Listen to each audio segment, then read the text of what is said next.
Voilà, merci beaucoup à toutes et à tous. Je vais me permettre de rester assis. Non pas que je sois plus terre à terre, mais je n'ai pas trop le choix. Merci pour votre accueil. Merci à ces pistes, cet héritage, ce trésor qu'on célèbre aujourd'hui, 150 ans. Je suis pas sûr d'être là pour les prochains 50 ans, mais je vais peut-être diviser mon apport sur deux points que Jean-Claude évoquait, le devenir soi et le vivre ensemble. Pour moi, c'est vraiment les deux mouvements de la vie spirituelle, devenir soi. Maître Eckhart, il parle de plonger dans le fond du fond. Ce processus d'intériorisation, de descendre en soi qui est commun et présent dans beaucoup de traditions, notamment le bouddhisme, avec l'idée on est la nature de Bouddha. Il n'y a pas besoin de construire un bonheur, il n'y a pas besoin de fabriquer quelque chose, mais c'est plutôt un travail de dépouillement auquel on est chacune et chacun appelé. Donc descendre en soi, même où rien ne manque, où il n'y a pas d'étiquette. Le mot handicap, le mot déficient, le mot, je sais pas, conseiller municipal, c'est une étiquette très utile. D'ailleurs, un petit apport technique qui m'aide beaucoup dans le Sutra du Diamant, le Vajrashedika Prajna Parimita Sutra, ça s'écrit comme ça se prononce. Le Bouddha dit le Bouddha n'est pas le Bouddha, c'est pourquoi je l'appelle le Bouddha. Et c'est une phrase qui est peut-être pas immédiatement limpide, mais qui m'a sauvé la vie quand je l'essaie de l'appliquer au quotidien. Le handicap n'est pas le handicap. C'est-à-dire que dès qu'on met un mot sur une réalité, on l'affiche. Et tout le boulot de l'éducation et dont Steiner fait l'éloge, c'est de décaper, de sortir le burin philosophique, spirituel pour ôter justement ces étiquettes qui pèsent tellement lourd. J'ai souvent l'impression que être handicapé sous le regard de l'autre est bien plus pesant justement que le handicap lui-même. Donc la phrase du Bouddha dans le Sutra du Diamant, le Bouddha n'est pas le Bouddha, et il a le coup de génie de rajouter c'est pourquoi je l'appelle le Bouddha. C'est retour au concret, retour aux mots. On a besoin des mots, mais ce ne sont que des instruments qui servent non pas à figer le réel. Aurore, vous parlez, et c'est magnifique, on ne peut pas réduire une personne. Chaque jour, c'est un être différent.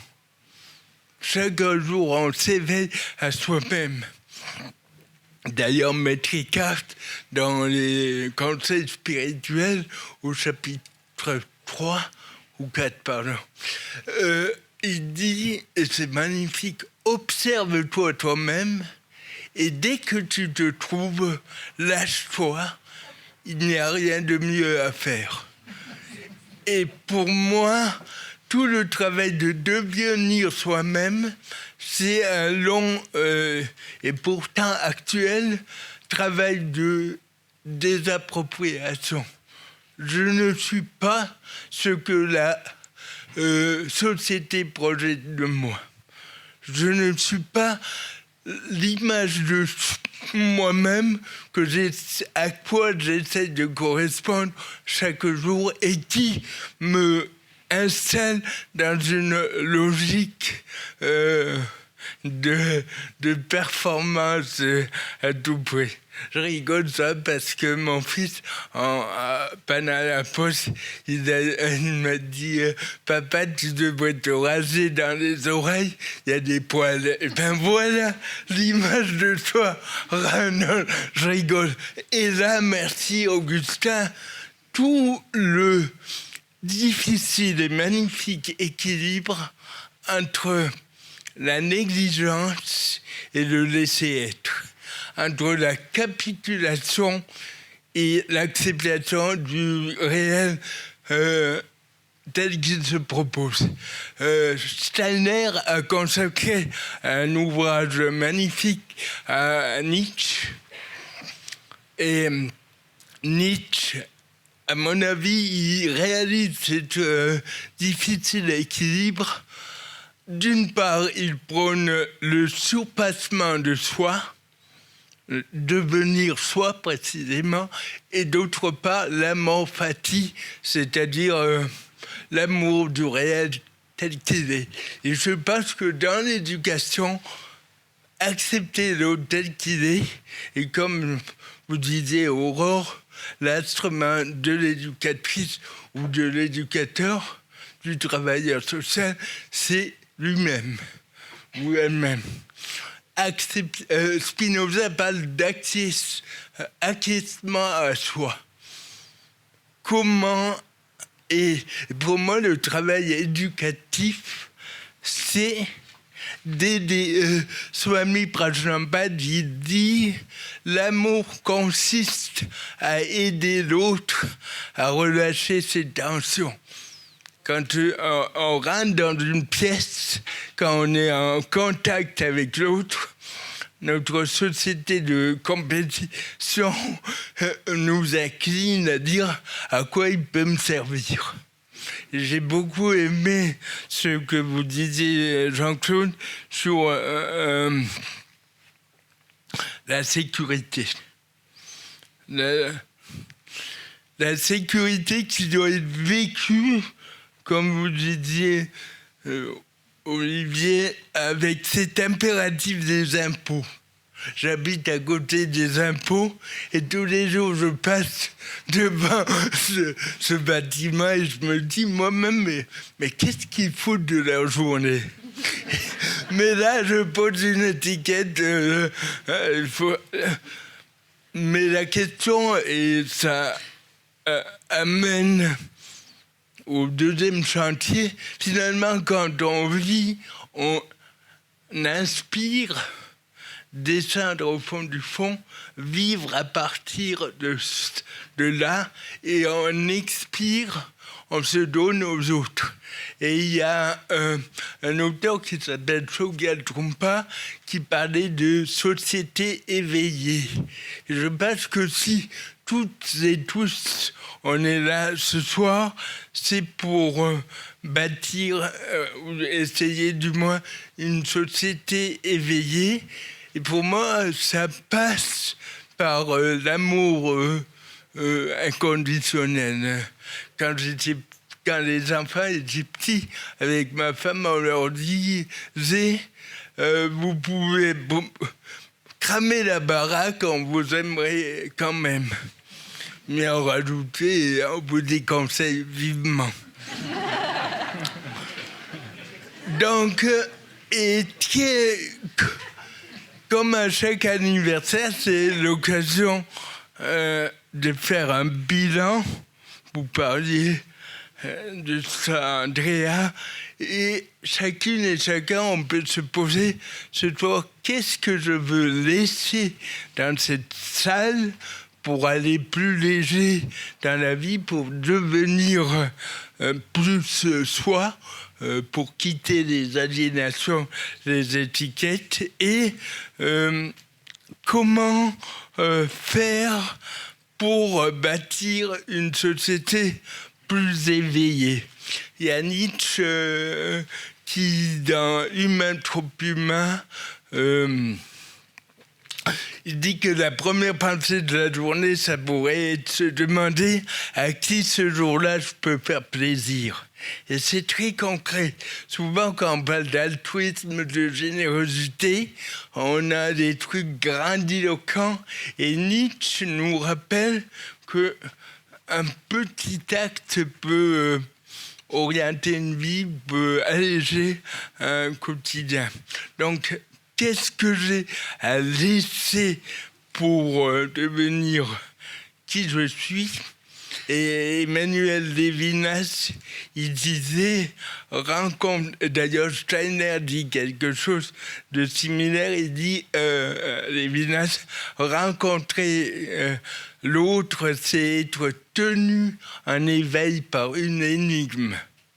Se rappeler quand on célèbre 20 ans de mariage, 30 ans de mariage, rencontrer l'autre, c'est être tenu en éveil par une énigme.